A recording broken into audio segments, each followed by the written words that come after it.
Kate Yarborough despertou em uma manhã ensolarada de junho de 1985 e se preparou para sua 12ª sessão de tratamento contra o câncer. A mulher de 61 anos vestiu-se e dirigiu-se ao Centro Regional de Oncologia Keystone, localizado em Marietta, Geórgia.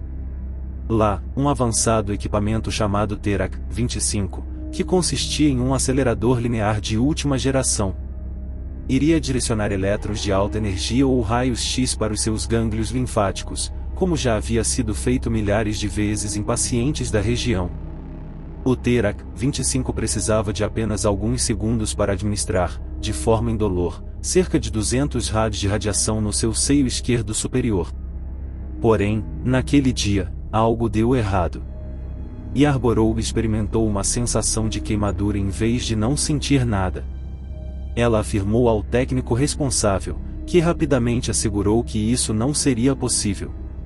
Nas semanas seguintes, Kate precisaria ter o seu seio completamente removido e seu braço esquerdo ficaria completamente paralisado. Apesar de seu braço inútil, isso não a impediu de viver sua vida normalmente e de continuar dirigindo. Infelizmente, 5 anos depois, ela faleceu quando seu veículo foi atingido por um caminhão em uma rodovia da Geórgia.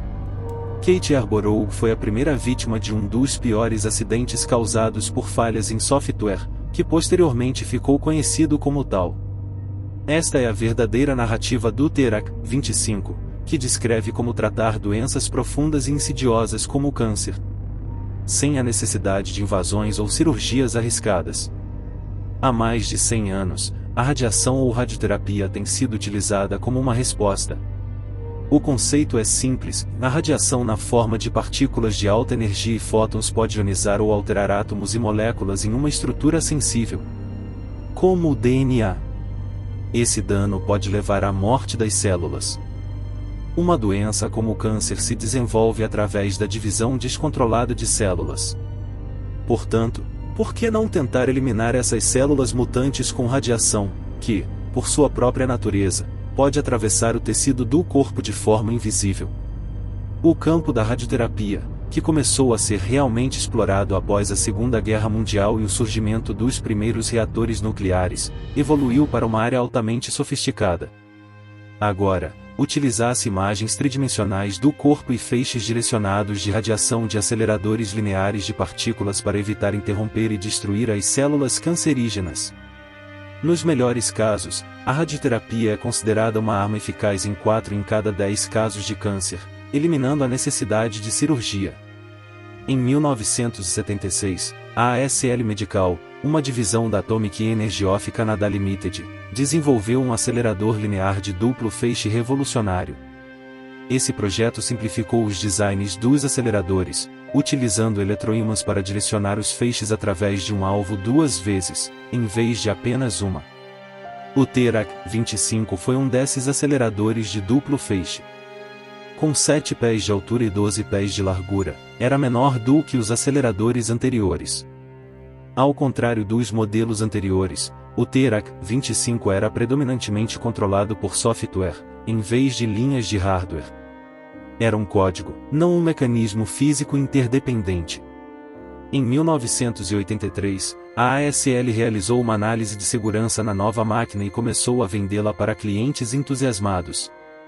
Esse dispositivo de última geração era altamente demandado. No entanto, a análise de 1983 não incluiu nenhuma investigação do software que operava esses dispositivos complexos.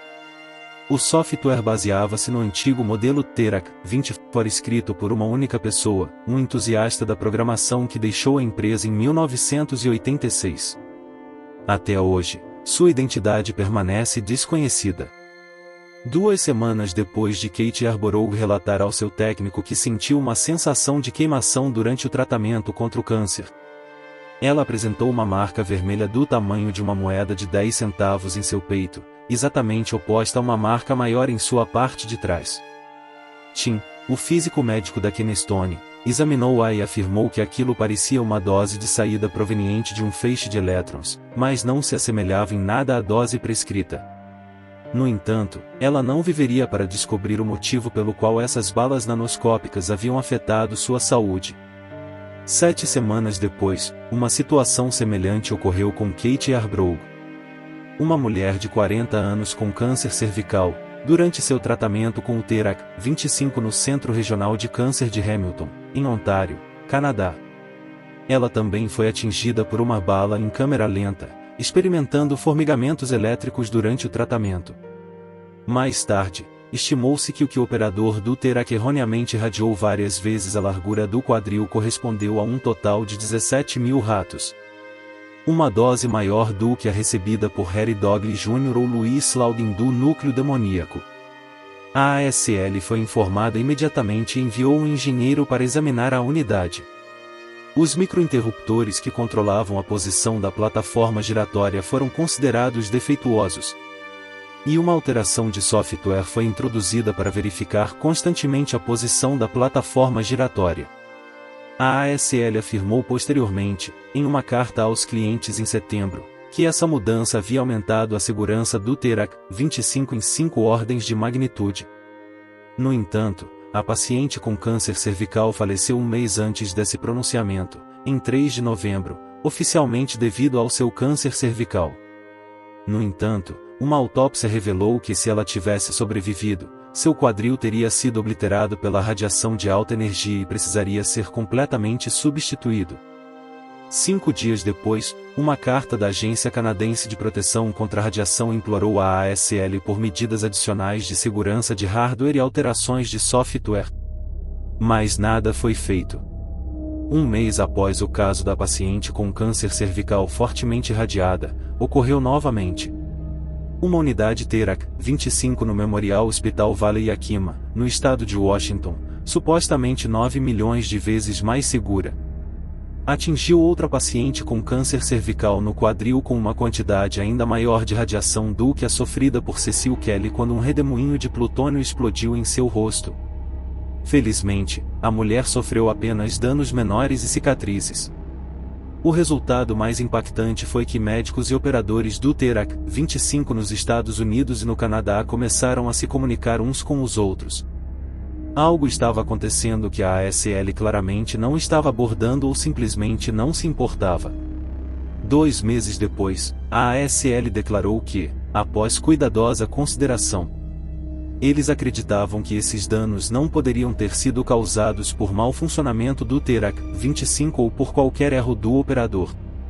No entanto, nos próximos 12 meses, mau funcionamento do TERAC-25 e erros dos operadores resultaram na morte de 3 pacientes com câncer.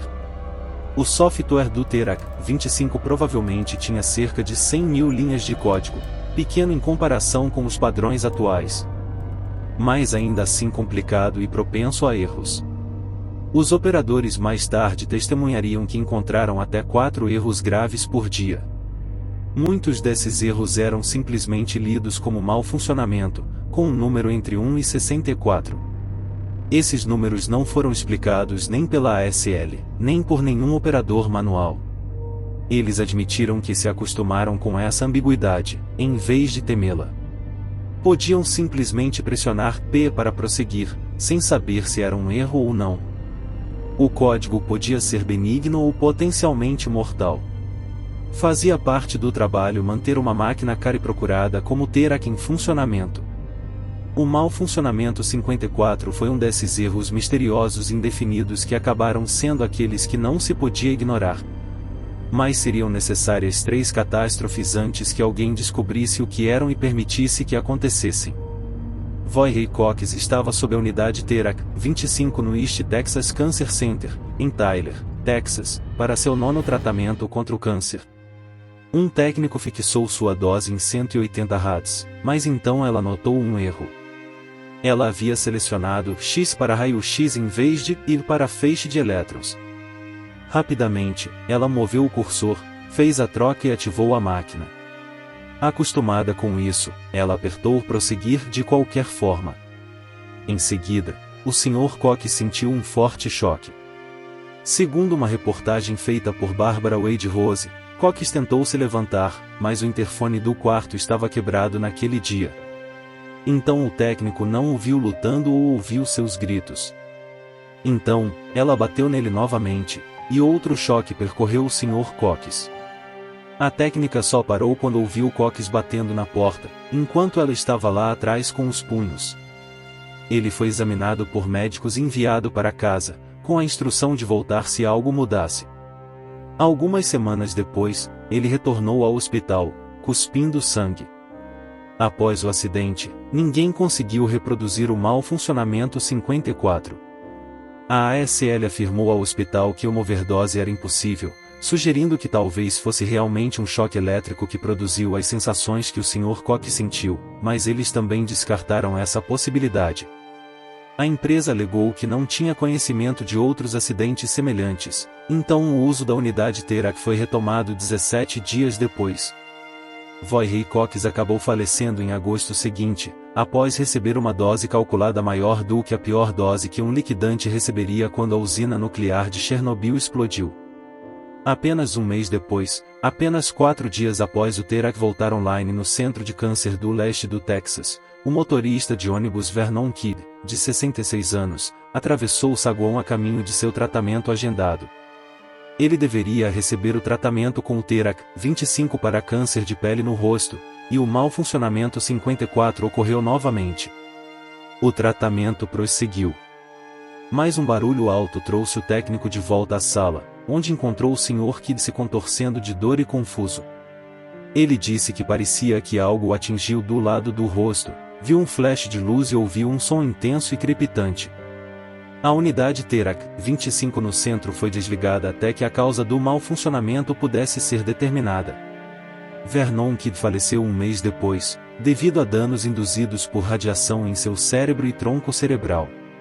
Sua morte ocorreu 4 meses antes da morte de Wojciech Cox, sendo a primeira fatalidade registrada relacionada ao tratamento de radiação na história médica. O técnico do Terac presente no local no dia do acidente, assim como o físico Dr. Fritz Ager, permaneceu no final de semana após o acidente, tentando recriar o mau funcionamento 54. Esse mau funcionamento que a ASL afirmou ser impossível.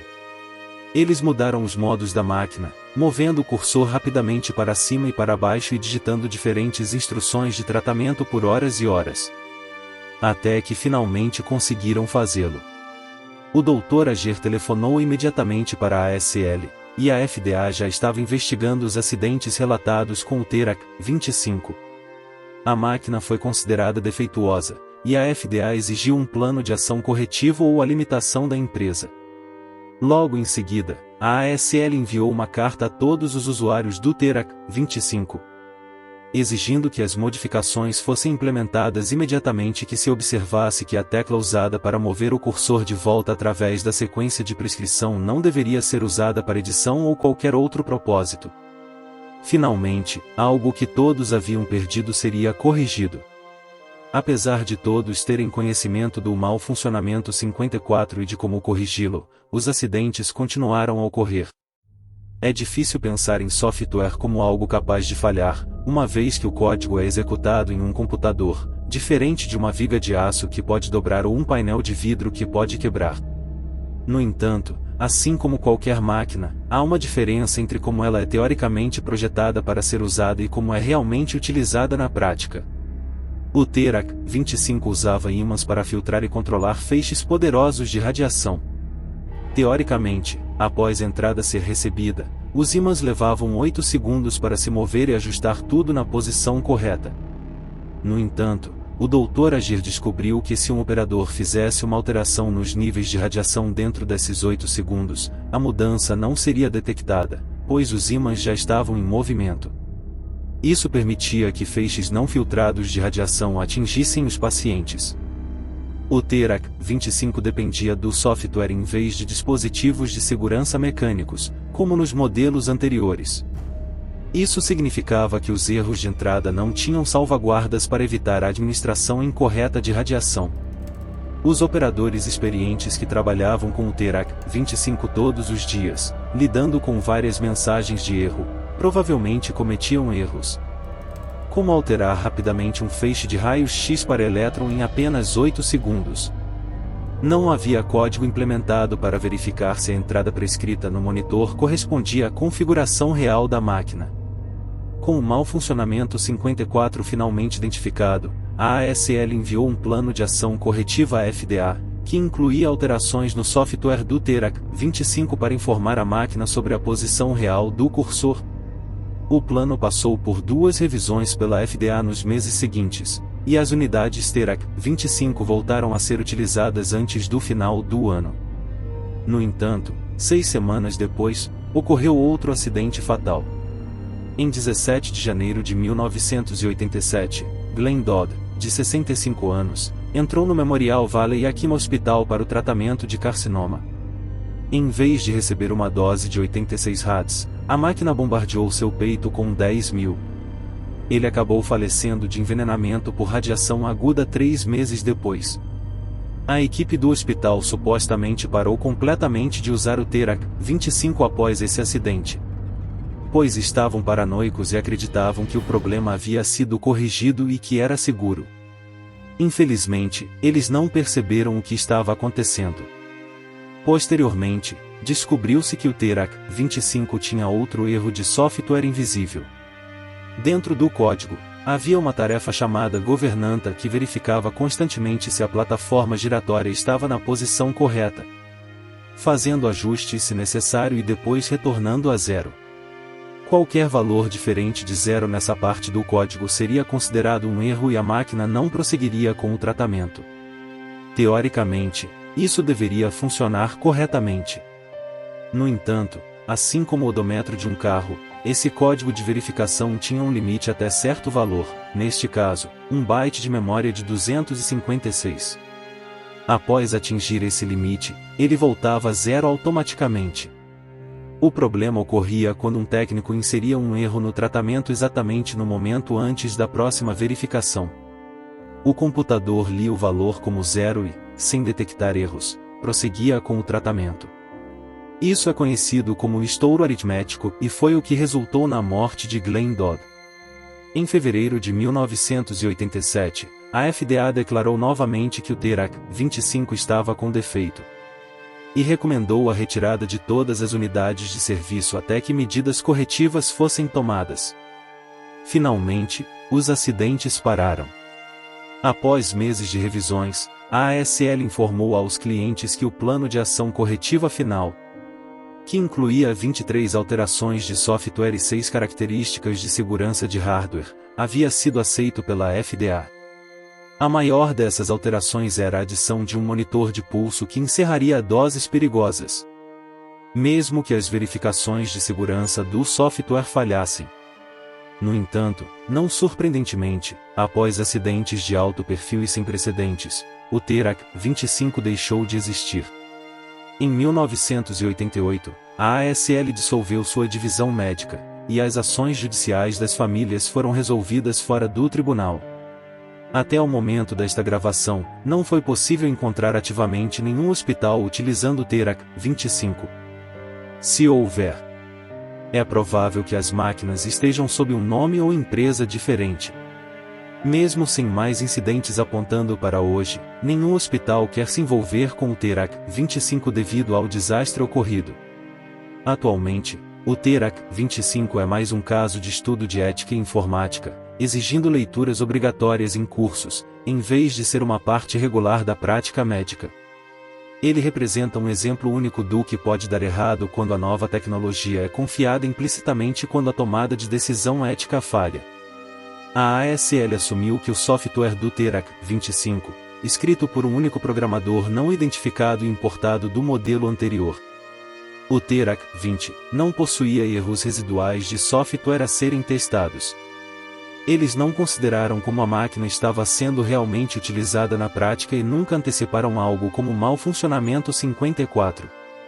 A empresa repetidamente negou ter conhecimento de qualquer acidente e acreditava que as overdoses eram impossíveis, fazendo declarações que implicavam em aumentos na segurança que eram fisicamente impossíveis. Hoje em dia, a FDA exige documentação detalhada sobre todo o software de novos produtos médicos, algo que o TERAC 25 não possuía e que poderia ser investigado independentemente. 10 anos após os erros de software mais mortais da história, a repórter Barbara Wade Rose questionou Bill Bard, advogado da primeira vítima do TERAC, Kate Arborough, para comentar sobre os eventos. Ele disse: "E a coisa que me surpreende é que as pessoas que desenvolvem essas máquinas são certamente algumas das mais brilhantes do mundo." Essa máquina era incrivelmente sofisticada. E ainda assim, ninguém teria se machucado se alguém tivesse usado o bom senso. Até a próxima vez.